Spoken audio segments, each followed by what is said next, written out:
Welcome to चेल scale. आज के इस वीडियो में हम बात करने वाले हैं एक ऐसा टॉपिक है जिसका जवाब ऑलमोस्ट हर फिश कीपर के मन में होता है। वाइल्ड फिश और एक्वेरियम फिश में असल डिफरेंस क्या होता है। मुझे याद है आज भी जब मैंने पहली बार एक वाइल्ड चना पकड़ी थी, मुझे लगा ये तो नॉर्मल कोई फ़िश है, लेकिन जैसे जैसे मैंने उसे ऑब्ज़र्व किया मुझे समझ आया कि ये तो अलग ही लेवल का एक्सपीरियंस है।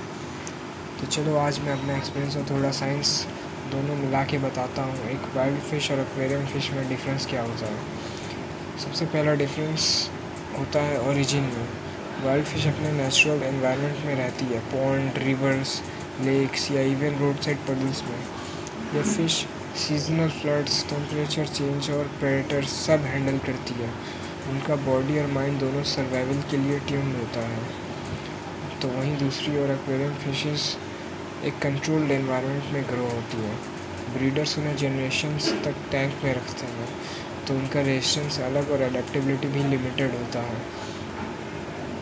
एग्ज़ाम्पल लो, जैसे कि एक वाइल्ड चना है और एक एक्वेरियम ब्रेड बेटा है। तो वहीं पे अगर एक वाइल्ड चना को कन्फाइंड स्पेस में रहने की आदत नहीं होती, तो वो थोड़ा वियर्ड बिहेव करता है या फिर शाई रहता है शुरू के कुछ समय, कुछ दिनों तक या कुछ हफ्तों तक। और वहीं दूसरी ओर जो बेटा है वो पहले ही दिन से कंफर्टेबल हो जाता है या दूसरे दिन से ऑलमोस्ट, लेकिन ज़्यादा समय नहीं लगता उसे कंफर्टेबल होने में, क्योंकि वो हमेशा से ऐसे कन्फाइंड स्पेसेस में ही रहा है, उसे आदत है ऐसे जगह रहने की, तो वह कंफर्टेबल होता है। और दूसरा डिफरेंस है इंटेलिजेंस और बिहेवियर में। वाइल्ड फिशेस हर दिन फाइट करते हैं सर्वाइवल के लिए, तो नेचुरली वो ज़्यादा अलर्ट, ऑब्जर्वेंट और इंटेलिजेंट होती हैं। टैंक में वो हर छोटी मूवमेंट नोटिस करती हैं, आपका शैडो, पानी का वाइब्रेशन या खाने की स्मेल, हर एक चीज़।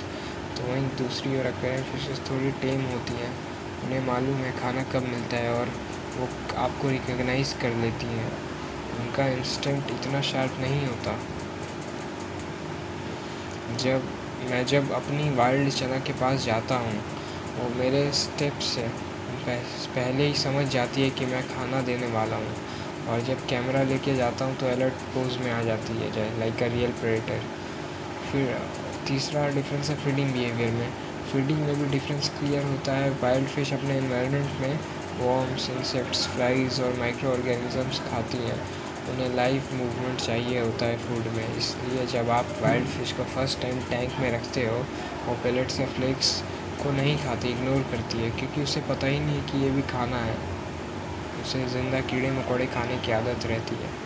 लेकिन जब वो आपके हाथ से फूड लेना सीख जाती है तो वो एक प्राउड मोमेंट होता है। और एक्वेरियम फ़िश के लिए खाना सिंपल है, पेलेट्स, फ्लेक्स या फ्रोज़न फूड सब कुछ इंस्टेंटली एक्सेप्ट कर लेती है, क्योंकि उसे आदत है ये सब चीज़ें खाने की। वो हमेशा से यही खाते आई है, जनरेशन्स से। चौथा डिफरेंस होता है कलरेशन और अपीयरेंस में। वाइल्ड फिशेस का ब्यूटी नेचुरल होता है, अर्दी टोन, सरफेस शिमर और नेचुरल पैटर्न। इनके कलर वाटर कंडीशंस और मूड पर डिपेंड करते हैं। तो वहीं एक्वेरियम फिशेस जैसे गपी या बेटा आर्टिफिशियली सिलेक्टिव ब्रीडिंग से ब्राइट कलर्स और फैंसी टेल्स पाती हैं, लेकिन वो नेचुरल चार्म मिसिंग होती है। वो काइंड ऑफ कुछ फिशेस तो नकली भी लगती हैं, जैसे प्लास्टिक की हो, क्योंकि इतना ज़्यादा उनके साथ छेड़छाड़ होती है। और मुझे लगता है वाइल्ड फ़िश की रॉ ब्यूटी ज़्यादा रियल लगती है, क्योंकि उनके हर स्कार और पैटर्न में एक स्टोरी होती है। अडेप्टेबिलिटी और हेल्थ पांचवा डिफरेंस है। वाइल्ड फ़िश के लिए सडन चेंज डेंजरस होता है, उन्हें एक्लीमेंट करना सबसे ज़रूरी स्टेप है। स्लोली टेम्परेचर और वाटर केमिस्ट्री मैच करनी पड़ती है। एक्वेरियम फ़िश अडेप्टेबल होती हैं, फ़िल्टर फेलियर या लाइट चेंज भी हैंडल कर लेती हैं, लेकिन ओवर ब्रीडिंग ने इनमें कुछ वीक जेनेटिक भी डाल दिए हैं। वाइल्ड फ़िश में इम्यूनिटी नेचुरली स्ट्रॉन्ग होती है। टेम्परेचर एंड टैंक बिहेवियर है छठा difference. Wild fish naturally territorial होती है, मतलब उन्हें पसंद नहीं है, ज़रा भी पसंद नहीं कि कोई दूसरी मछली उनके पास आए या उनके इलाके के पास आए। वो टैंक में एक कोना पकड़ लेती हैं, उसे अपना घर या अपना इलाका बना लेती हैं, जहाँ पे कोई भी अगर मछली आए तो वो उसे भगा देती हैं वहाँ से मारकर, और डिफेंड करती है अपने इलाके को।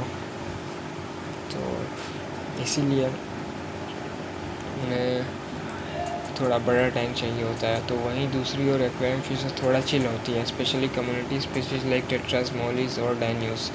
वो स्कूलिंग में रहती हैं और क्राउड टॉलरेट करती हैं। तो अगर आप वाइल्ड फिश रख रहे हो तो आपको उनके नेचर को रेस्पेक्ट करना पड़ेगा। बिगर टैंक, हाइडिंग स्पॉट्स और स्लो स्ट्रेस लाइटिंग ज़रूरी है।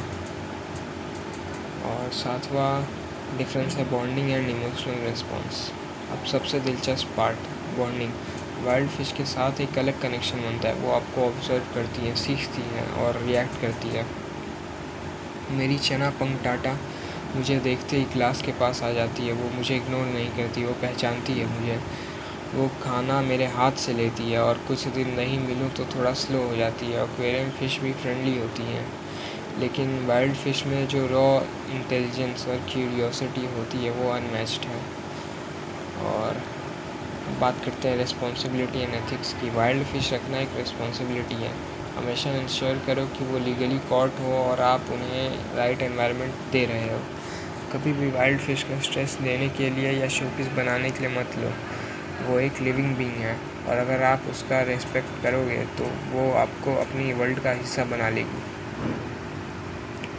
तो ये था full comparison between wild fish versus aquarium fish. मुझे पर्सनली दोनों पसंद है। एक्वेरियम फिश बिगिनर के लिए परफेक्ट है और वाइल्ड फिश उनके लिए जो नेचर और बिहेवियर को समझना चाहते हैं। कमेंट में ज़रूर बताना आप किस टीम में हो, टीम वाइल्ड या टीम एक्वेरियम। और अगर वीडियो पसंद आया हो तो लाइक करो, सब्सक्राइब करो जेल स्केप पे और बेल आइकन दबा दो।